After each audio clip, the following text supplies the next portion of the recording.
November 30 வரை கலைஞர் தொலைக்காட்சியில் ஒளிபரப்பாகும் கௌரி பவித்ரா உள்ளம் கொள்ளை போகுதடா இனி எல்லாம் வசந்தமே. இதில் இடையே கேட்கப்படும் கேள்விகளுக்கு சரியான பதில் அனுப்பி வாரம் ஒரு ஸ்கூட்டரும் மற்றும் தினமும் 25 பேருக்கு மிக்ஸி, குக்கர் மற்றும் பட்டுப் புடவைகள் பரிசாக வழங்கப்படும்.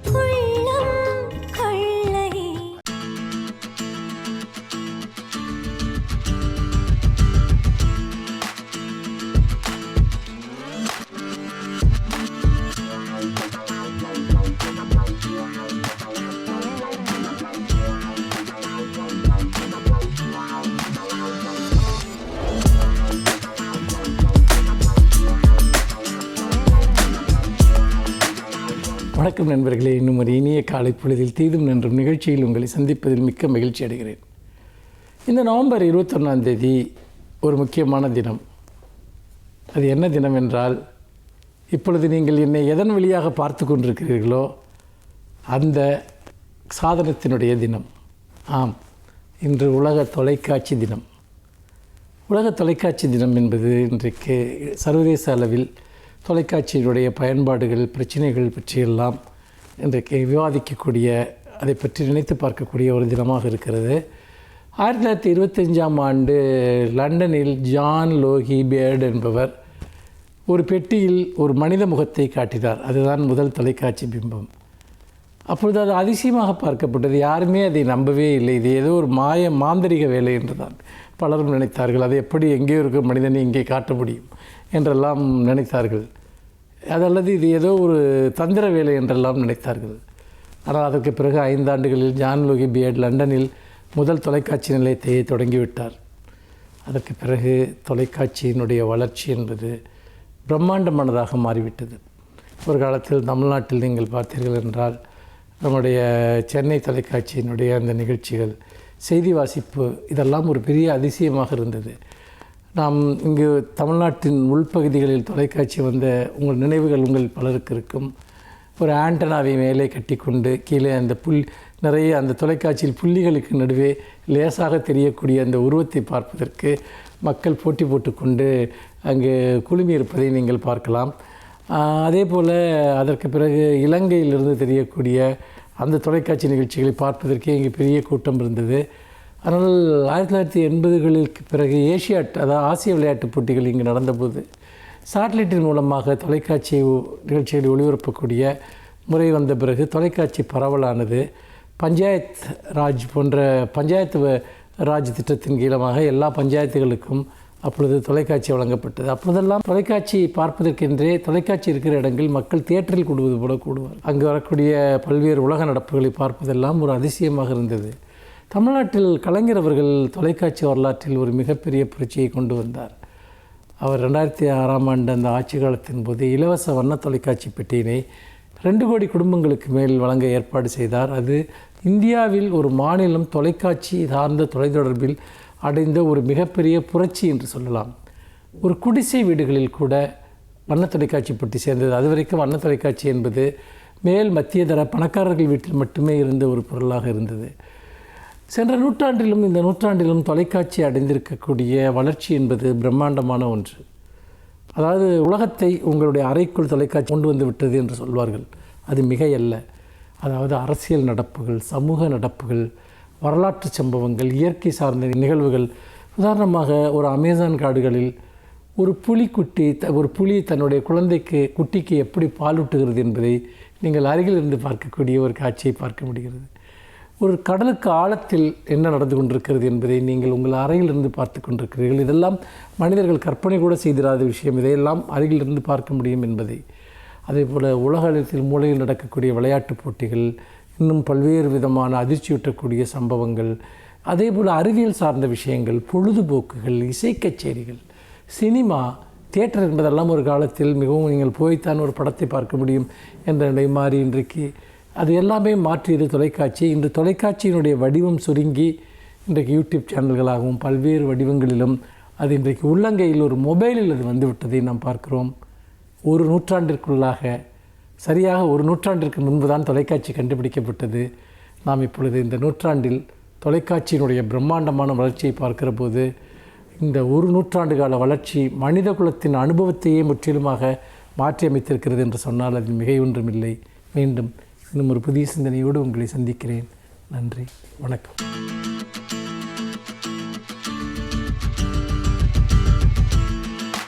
அனைவருக்கும் என் அன்பு வணக்கம். அண்மையில் உச்சநீதிமன்றத்தின் தலைமை நீதிபதியாக இருந்த சந்திரசூட் ஓய்வு பெற்றிருக்கிறார். அவருடைய காலத்தில், அதாவது அவர் உச்சநீதிமன்றத்தின் தலைமை நீதிபதியாக இருந்த காலத்தில் நடந்தவைகளை பற்றிய ஆய்வுகளை பிற நீதிபதிகளே இப்போது வெளியிட்டிருக்கிறார்கள்.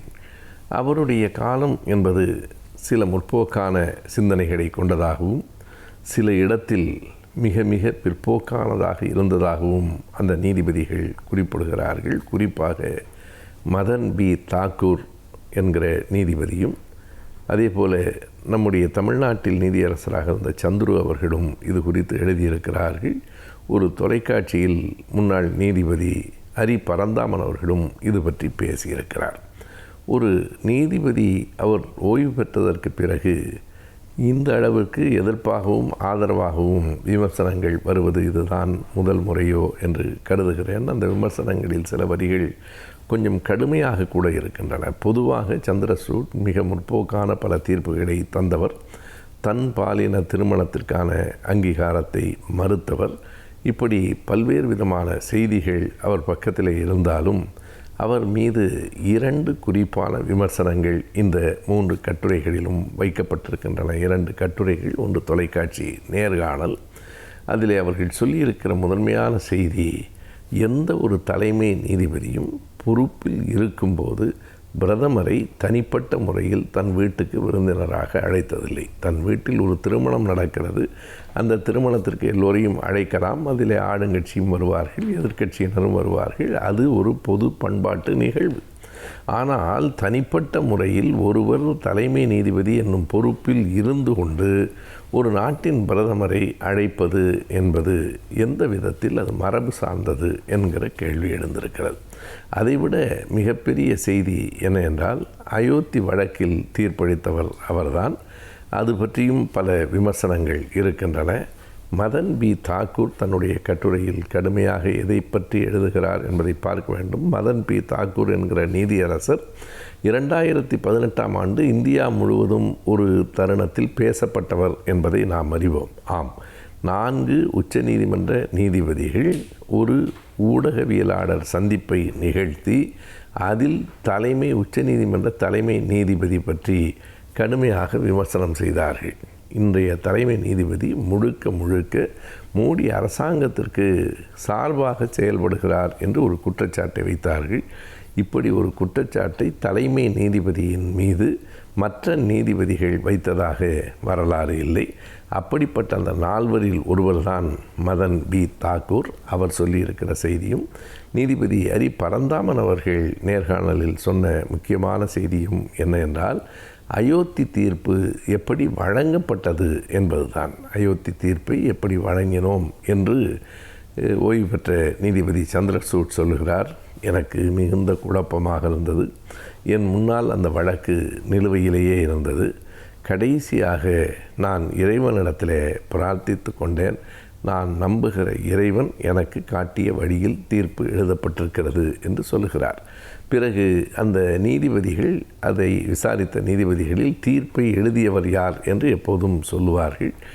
ஆனால் அந்த வழக்கில் மிக தெளிவாக இதை எழுதிய நீதிபதி யார் என்பதை நாங்கள் வெளிப்படுத்த விரும்பவில்லை என்று சந்திரசூட் சொல்லியிருக்கிறார். இந்த 2ம் தான் பெரிய விமர்சனத்துக்கு உள்ளாகி இருக்கிறது. எப்போதும் நீதிபதி யார் அதை எழுதினார் என்று சொல்வதுதான் மரபு. அதை ஏன் மறைக்க வேண்டும்? அதில் என்ன தயக்கம் இருக்கிறது என்பது ஒரு கேள்வி. இன்னொன்று, ஒரு தீர்ப்பை சட்டத்தின் அடிப்படையில் தான் எழுத வேண்டுமே தவிர உங்களுக்கு இருக்கிற தனிப்பட்ட கடவுள் நம்பிக்கையின் அடிப்படையில் எழுதக்கூடாது. எந்த ஒரு நீதிபதிக்கும் ஒரு கடவுள் நம்பிக்கை இருக்கலாம், அது அவர் விருப்பம், அவர் உரிமை. ஆனால் அதன் அடிப்படையில் எப்படி தீர்ப்பு எழுதுவது? இந்த வழக்கு என்ன, இந்த வழக்கில் சாட்சியங்கள் எப்படி இருக்கின்றன, இதனுடைய அடிப்படை உண்மைகள் என்ன என்பதை பற்றி பார்க்காமல் எனக்கு இறைவன் இப்படி ஒரு வழி சொன்னான், வழி நடத்தினான் என்று சொல்லுவது எப்படி சரியாகும் என்கிற கேள்விகளை எல்லாம் இன்றைக்கு முன்வைத்திருக்கிறார்கள். எனவே நீதிபதிகளும் விமர்சனங்களுக்கு அப்பாற்பட்டவர்கள் இல்லை என்பதை இந்த கருத்துகள் நமக்கு எடுத்து காட்டுகின்றன.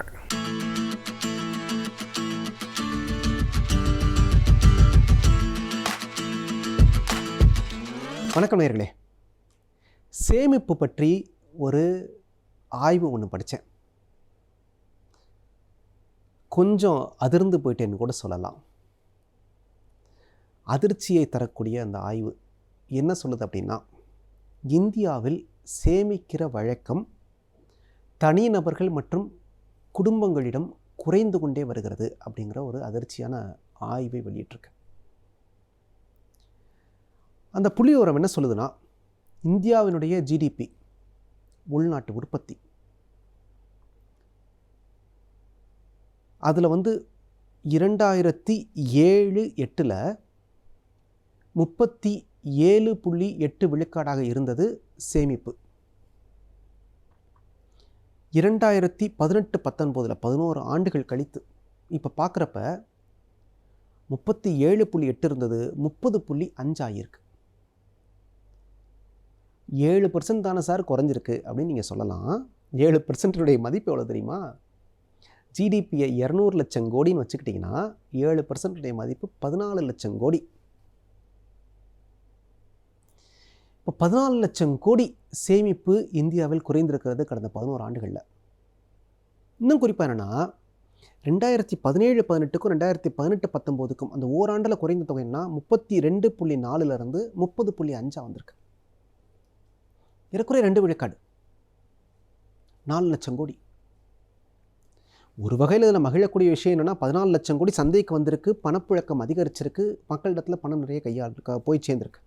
அது ஒரு பக்கம் இருந்தாலும் கூட, இந்தியாவை போன்ற ஒரு குடும்ப அமைப்பு மேலோங்கி இருக்கக்கூடிய ஒரு சமூகத்தில், சேமிப்பினுடைய முக்கியத்துவம் தெரிந்த ஒரு சமூகத்தில் சேமிப்பு குறைந்து கொண்டே வருவது என்பது ஒரு வருந்தத்தக்க செயல். ஏன் இது நிகழ்கிறது அப்படின்னு பார்த்தீங்கன்னா, நுகர்வோர் கலாச்சாரம்னு சொல்லலாம், கன்சியூமரிசம். ஆசைப்படுற பொருள்களையெல்லாம் வாங்கி அனுபவிக்க வேண்டும் என்கிற விஷயம். உங்கள் வீட்டை அப்படியே சுற்றி பாருங்கள், தேவையில்லாத பொருள்கள் எவ்வளோ வாங்கி வச்சுருக்கீங்கன்னு. ஒவ்வொரு குடும்பமுமே இதுக்கு விதிவிலக்கு இல்லைங்க. தேவையில்லாத பொருள்களை வாங்கி குவிப்பது. உங்கள் வீட்டில் எந்த பொருளையெல்லாம் நீங்கள் கடந்த ஒரு ஆண்டில் உபயோகிக்கவில்லையோ அதெல்லாம் வேஸ்ட். ஓராண்டாக அந்த பொருள் நினைவில் இல்லாட்டி பெரும்பாலும் அடுத்து நீங்கள் வாங்கி அந்த பொருளை பயன்படுத்த போகிறதில்லை பெரும்பாலும். அதில் ஏன் காசை போட்டு முடக்கி வைக்கிறீங்க? இப்போ என்னென்னா, கஷ்டப்பட்டு வியர்வை சிந்தி ரத்தம் சிந்தி உழைத்த காசு அப்படி அப்படி அப்படி அப்படி அள்ளி எறிகிறோம் பாருங்க. இன்றைக்கே யோசிச்சிருக்கோமா? அந்த காசை சம்பாதிக்கிறதுக்கு எவ்வளோ கஷ்டப்பட்டிருப்போம். எவ்வளோ பேர்கிட்ட வெக்கப்பட்டு அவமானப்பட்டு கூனி குறுகி நின்று கஷ்டப்பட்டு உழைச்சி ராத்திரி பூரா பார்த்து கண்ணை கெடுத்து உடம்பை கெடுத்து சிரமப்பட்டு சம்பாரித்த காசு தானே. செலவழிக்கிறப்ப அந்த அருமை தெரியணும்ல. 20,000 21,000 ஃபோன் வாங்குறதுக்கு போல 10,000 ஃபோன் வாங்கலாம்ல. 5,000 வாட்ச் வாங்குறதுக்கு போல ஒரு 1,000 வாட்ச் வாங்கிக்கலாம், 500 வாட்ச் வாங்கிக்கலாம்ல. முதல் வாட்சே தேவைதானா? ஃபோன்லேயே எல்லாம் வந்துடுது இல்லை. சட்டை வாங்குறப்ப 1000 சட்டை வாங்கினா என்ன, 400 சட்டை வாங்கினா என்ன? ஏன்னா அது கூட 600 நீங்கள் தானே கஷ்டப்படுறீங்க. சார், உங்கள் மதிப்பு, உங்கள் பேங்க் பேலன்ஸ் எவ்வளவோ அது வரை தான் உங்கள் மதிப்பு. பேங்க்கில் பேலன்ஸ் இல்லைன்னா உங்களுக்கு மதிப்பும் இல்லை. அது தெரிஞ்சுங்க, அதான் யதார்த்தம். சேமிப்பு ரொம்ப ரொம்ப ரொம்ப ரொம்ப அவசியங்க. அந்த ஆய்வில் சொல்கிறாங்க, சேமிப்பை 3 வகையாக பிரிக்கிறாங்க. பெரிய நிறுவனங்களின் சேமிப்பு, சிறிய அல்லது தனியார் நிறுவனங்களின் சேமிப்பு, தனி மனித அல்லது குடும்பங்களின் சேமிப்பு, அப்படி 3ஆக பிரிச்சுட்டு சொல்கிறாங்க. கடந்த 11 ஆண்டுகளில் பெரிய நிறுவனங்களின் சேமிப்போ சிறிய அல்லது தனியார் நிறுவனங்களின் சேமிப்பிலோ எந்த மாற்றமும் கிடையாது. தனிநபர் அல்லது குடும்ப சேவிங்ஸில் தான், அந்த சேமிப்பில் தான் 7 விழுக்காடு குறைந்திருக்கிறது. இன்னும் நம்ம மேல்நாட்டு கலாச்சாரத்தை பின்பற்ற தொடங்கிவிட்டோம். மேல்நாட்டில் கடன் அட்டைகளில் கிரெடிட் கார்டில் வாழுகிற முறைங்க. அடுத்த மாதம் என்ன சம்பாதிக்க போகிறோம், அதுக்கு அடுத்த மாதம் என்ன சம்பாதிக்க போகிறோம், எல்லாத்துக்குமே இப்போயே செலவழிச்சிருது. கன்சியூமரிசம், நுகர்வோரியல். மேல்நாட்டுக்கு இது பொருந்தலாங்க. ஏன்னா அங்கே குடும்பம் என்கிற ஒரு அமைப்பு கிடையாது, கமிட்மெண்ட்ஸ் கிடையாது. எல்லாவற்றையும் அரசு பார்த்துக்கும். உடம்பு முடியலையா, அதுக்கு இன்சூரன்ஸ், மெடிக்கல் இன்சூரன்ஸ் இருக்குது, அரசு கொடுத்துரும். இல்லை இன்சூரன்ஸ் கம்பெனி கொடுத்துரும். முதியோர் பென்ஷன் பெரிய அளவில் வரும். வேலை இல்லையா, வேலை இல்லாட்டியும் அரசு உங்களுக்கு அதுக்கு ஒரு பென்ஷன் கொடுக்குது, வேலை இல்லாட்டி அதுக்கு ஒரு பணம் கொடுக்குது. ஆனால் இந்தியா போன்ற குடும்ப கட்டமைப்பு உள்ள நாடுகளில் நமக்கு செலவுகள் அதிகம். குழந்தைங்களை படிக்க வைக்கிறது நம்ம பொறுப்பு, கல்யாணம் செய்ய வைக்கிறது நம்ம பொறுப்பு, பிரசவம் பார்க்குறது நம்ம பொறுப்பு, பின்னாடி அதுங்களுக்கு ஏதாவது ஒன்றா கூட போய் நிற்கணும், கடைசி காலத்தில் நம்மளை நாமே பார்த்துக்கணும். இந்த பிரச்சனை எல்லாம் மேலை நாட்டவருக்கு கிடையாதுங்க. 18 வயசு ஆச்சுன்னா பிள்ளைங்க தனியாக போயிடுங்க. அது வாழ்க்கையை அது பார்த்துக்கும். இவங்களுக்கு பொறுப்பு குறைவு, ஆனால் நமக்கு பொறுப்பு அதிகம். அதனால் அவங்கள பார்த்து தாம் தூம் செலவழிக்கிற பழக்கத்தை நம்ம கற்றுக்க வேண்டிய அவசியம் இல்லை. நமக்கு குடும்பம் என்ற அமைப்புக்கு நிறைய பணம் தேவை. அதை கட்டி காக்க வேண்டிய அவசியம் தேவை. நம்ம எல்லாருக்கும் உதவ விரும்புவோம். நம்ம குடும்பம், சொந்தக்காரங்க யார் இருந்தாலும் உதவணும்னு ஆசைப்படுவோம். தீபாவளி, பொங்கலுக்கு, கல்யாண பிறகு 10 வருஷம் 20 வருஷம் கழிச்சானாலும் மகனுக்கோ மகளுக்கோ பணம் கொடுத்து துணிகள் எடுத்து கொடுத்து பண்ணுறது நமக்கு பழக்கம். கடைசி காலங்களில் அவங்கள சார்ந்து இருக்க விரும்ப மாட்டோம். அப்போல்லாம் பணம் வேணும். ஆக பணத்தை சேமிக்க கற்றுக்கொள்ளுங்கள். அதுதான் அந்த ஆய்வு சொல்கிற விஷயம். ஃபிக்ஸட் டெபாசிட் எல்லாரும் பணம் போடுறாங்க. ஆனால் இப்போ பணம் போடுற எண்ணிக்கை குறைஞ்சி போச்சு. மக்கள் இனிமேல் கொஞ்சம் சுதாரித்து கொண்டு பணத்தை சேமிக்க வேண்டும் என்பதுதான் அந்த ஆய்வு சொல்கிற அடிப்படை விஷயங்க. சேமிக்க தொடங்கினா சேமிப்பு பணமாக பார்க்குறப்ப உங்களுக்கு ஒரு பெரிய தன்னம்பிக்கையை கொடுக்குங்க.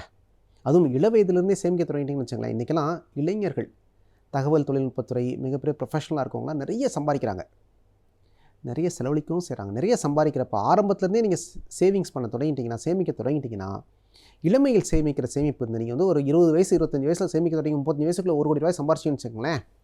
அதுவே வாழ்க்கை பூரா அந்த வட்டியை உங்களுக்கு நிறைய பணத்தை கொடுக்கும். 50 வயசு 60 வயசில் நீங்கள் 1 கோடி ரூபா சம்பாரிச்சிங்கன்னு வச்சுங்க, அது ஓரளவு கம்மியான ரிட்டர்ன்ஸ் தான் தரும். ஆக இளமையில் எவ்வளோ சேமிக்கிறீங்களோ அவ்வளோ நல்லது. இல்லாட்டி முதுமையிலேயோ சேமிக்க தொடங்கிடுங்க. சேமிப்பு தான் உங்களுக்கு மிகப்பெரிய தன்னம்பிக்கையை தரும். இந்த கொரோனா மாதிரி, இந்த புயல் மாதிரி, இந்த மழை மாதிரி, வெள்ளம் மாதிரி சம்பாதிக்கவே போக முடியாத ஒரு சூழல் ஏற்படுகிற போது கூட உங்களது மனத்தை காப்பதற்கு அந்த சேவிங்ஸ் தான் பயன்படும். சேமிப்பு தான் மிக மிக முக்கியம். சேமிப்பு எப்படி பண்ணுறதுக்கு 7 வழிகள் இருக்குது. நீங்கள் இன்சூரன்ஸ்க்கு பண்ணலாம், நீங்கள் ஃபிக்ஸட் டெபாசிட்டில் போடலாம், நீங்கள் போஸ்ட் ஆஃபீஸில் போடலாம், நீங்கள் தங்கம் வாங்கி வைக்கலாம், நீங்கள் நிலம் வாங்கி வைக்கலாம், நீங்கள் வீடு வாங்கி வைக்கலாம், ஷேர் மார்க்கெட்டில் இன்வெஸ்ட் பண்ணலாம். அதெல்லாம் உங்கள் தகுதியை பொறுத்த விஷயம். உங்களுக்கு என்ன திறமை தெரியுமோ அதை வச்சு பண்ணிக்கலாம். ஆனால் என்ன சம்பாதிக்கிறீங்களோ அதில் 80 விழுக்காடு மட்டுமே உங்களுக்கு செலவழிப்பதற்கு உரிமை உண்டு. மீதி 20 விழுக்காடு சேமிப்பாகத்தான் செல்ல வேண்டும். சேமிப்பு நாட்டுக்கும் நல்லது. அரசு அதை எடுத்து செலவழிக்கட்டும். சேமிப்பு நாட்டுக்கும் நல்லது. ஆக குறித்து வச்சுக்கோங்க. என்ன சம்பாதிக்கிறீங்களோ 80 விழுக்காடு, அதில் 80 விழுக்காடு மட்டும்தான் நீங்கள் செலவழிக்கணும். அதை தாண்டி செலவழிக்காதீங்க. தாண்டி செலவழிக்கணும்னா கூட சம்பாதிங்க. நீங்கள் செலவழிக்கிற ஒவ்வொரு காசும் உங்கள் வியர்வையிலிருந்து, உங்கள் ரத்தத்திலிருந்து வருகிறது. அதை மறந்துடாதீங்க. மிகுந்த சிரமங்களுக்கு இடையில் நீங்கள் சம்பாதிக்கிறீர்கள். அதை மிகச் சுலபமாக விட்டுவிடாதீர்கள். ஒன்று தெரிஞ்சுங்க, தேவையில்லாத பொருள்களை வாங்க வாங்க வாங்க ஒரு கட்டத்தில் தேவையான பொருள்களை விற்க நேரிடும். திரும்ப சொல்கிறேன், தேவையற்ற பொருள்களை வாங்கி குவிக்க ஒரு கட்டத்தில் தேவையான பொருள்களை விற்க நேரிடும். அப்படி ஒரு சூழலுக்கு ஆளாயிடாதீங்க. அதனால் வாங்குகிற போது, ஒரு பெரிய செலவு பண்ணுகிற போது, கேபிட்டல் எக்ஸ்பெண்டிச்சர்னு சொல்கிறோம். ஒரு பெரிய செலவு பண்ணுகிற போது அவசியம்தானா, தேவையா, பண்ணணுமான்னு ஒரு தடவைக்கு 4 தடவை யோசிச்சு, முடிஞ்சால் தள்ளி போட்டு 4 தடவை யோசித்து ஒரு அவசியம் ஏற்படுகிற போது மட்டும் வாங்குங்க. பெரிய செலவுகளை கவனித்துக் கொண்டால் சின்ன செலவுகள் தானே கவனித்துக் கொள்ளும். ஆக வாங்குகிற சம்பாத்தியத்தில் 80% வாழ பழகிக்கொள்ளுங்கள். வாழ்க்கை இனிமையாக இருக்கும். நன்றி, வணக்கம்.